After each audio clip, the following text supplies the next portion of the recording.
আজকে আমি তোমাদের সাথে শেয়ার করব কয়েকটি হোমমেড ফাস্ট ফুড রেসিপি। তার মধ্যে নাম্বার 1 হচ্ছে ফ্রেঞ্চ ফ্রাইস।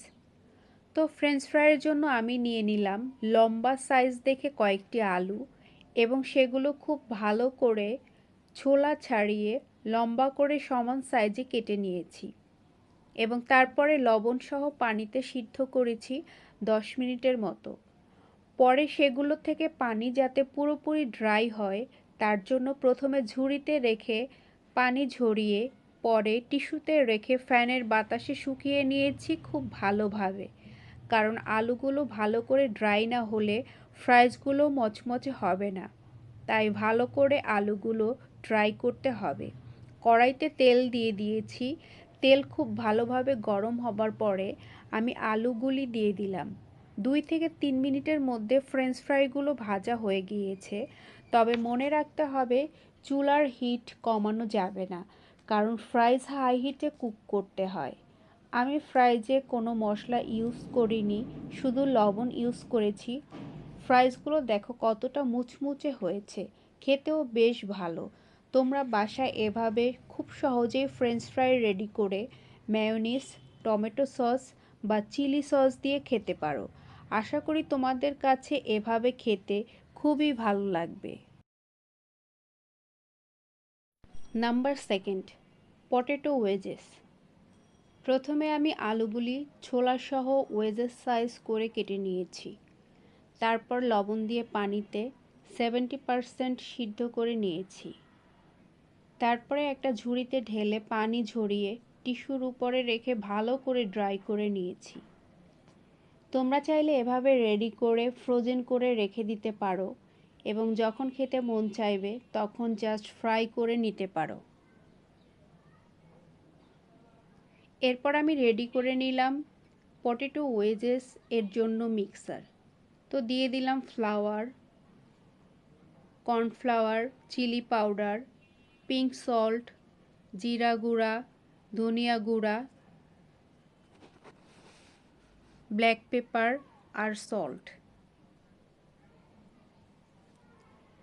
তারপর পরিমাণ মতো পানি দিয়ে মিক্সার রেডি করে নিলাম। মিক্সারের সাথে আলুগুলি ভালো করে মিক্স করে নিয়ে গরম তেলে একটা একটা করে ছেড়ে দিলাম। ওয়েজেসগুলো ফ্রাই হতে 4 থেকে 5 মিনিট টাইম লেগেছে।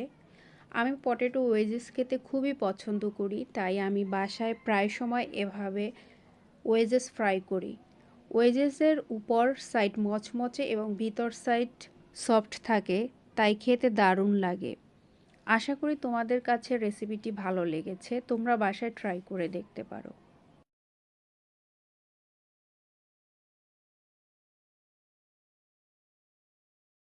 Number 3, chicken fry. তো তার জন্য আমি প্রথমে নিয়ে নিলাম salt, Kashmiri chilli powder, black pepper আর অল্প পরিমাণে সরিষার তেল। তোমরা চাইলে এখানে সয়াবিন তেল ইউজ করতে পারো, যদিও আমি সরিষার তেল ইউজ করেছি। পরে এগুলোর সাথে চিকেনগুলো ভালো করে ম্যারিনেট করে নিলাম, যাতে করে মশলাগুলো চিকেনের সাথে ভালোভাবে মিক্স হয়। তার জন্য কিছুক্ষণ চিকেনগুলো রেস্টে রেখে দিলাম। প্রথমে আমি চিকেনগুলো পটেটো ওয়েজেস মিক্স করার জন্য যে মিক্সারটা রেডি করেছিলাম তার সাথে মিক্স করে হালকা ফ্লাওয়ার অ্যাড করে গরম তেলে ভেজে নিয়েছি। চিকেনের কালারটা অনেক সুন্দর হয়েছে এবং চিকেনটা অনেক ক্রিস্পি হয়েছে। তোমরা এভাবে বাসায় ট্রাই করে দেখতে পারো। আশা করি তোমাদের কাছেও ভালোই লাগবে।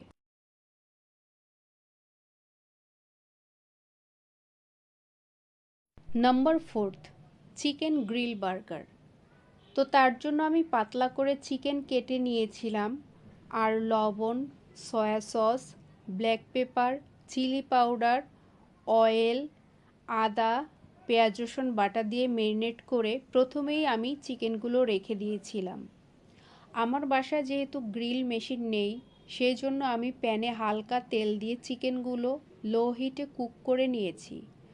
তোমরাও বাসায় এভাবে লো হিটে কুক করে নিতে পারো। বার্গার বানানোর জন্য প্রথমে আমি বানগুলো একটু গরম করে নিলাম। তারপরে হিলের উপরে প্রথমে দিয়ে দিলাম হোমমেড মেয়োনিজ, তারপরে দিয়ে দিলাম লেটুস, টমেটো, রিং অনিয়ন আর সবশেষে চিকেন দিয়ে ক্রাউনটা দিয়ে দিলাম। তো রেসিপিগুলো কেমন লাগলো? ভালো লাগলে অবশ্যই লাইক, কমেন্টস আর শেয়ার দিও এবং সাবস্ক্রাইব করে পাশেই থেকো।